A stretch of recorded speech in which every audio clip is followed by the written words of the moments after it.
The very word secrecy is repugnant in a free and open society, and we are as a people inherently and historically opposed to secret societies, to secret oaths and to secret proceedings. Our way of life is under attack. Those who make themselves our enemy are advancing around the globe.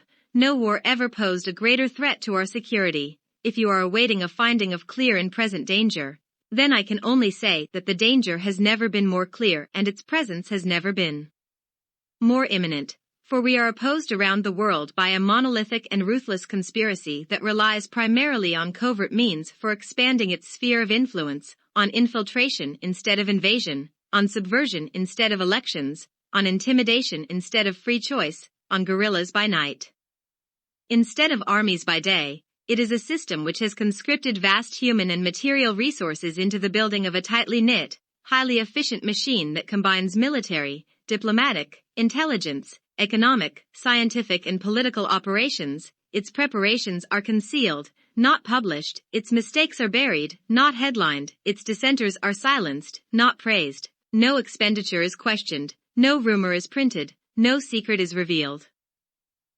John F. Kennedy.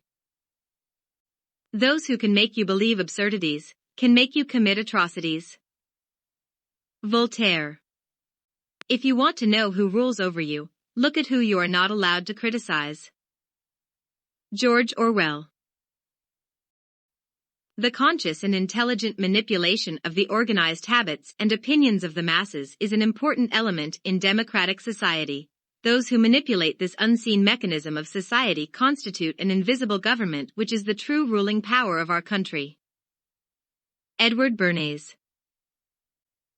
The totalitarian systems of the 20th century represent a kind of collective psychosis. Whether gradually or suddenly, reason and common human decency are no longer possible in such a system.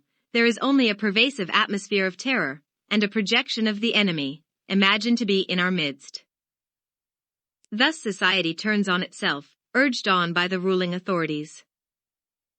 Joost Meerloo. The whole educational and professional training system is a very elaborate filter, which just weeds out people who are too independent, and who think for themselves, and who don't know how to be submissive, and so on because they're dysfunctional to the institutions. Noam Chomsky. There will be, in the next generation or so, a pharmacological method of making people love their servitude, and producing dictatorship without tears, so to speak, producing a kind of painless concentration camp for entire societies, so that people will in fact have their liberties taken away from them, but will rather enjoy it, because they will be distracted from any desire to rebel by propaganda or brainwashing enhanced by pharmacological methods, and this seems to be the final revolution. Aldous Huxley.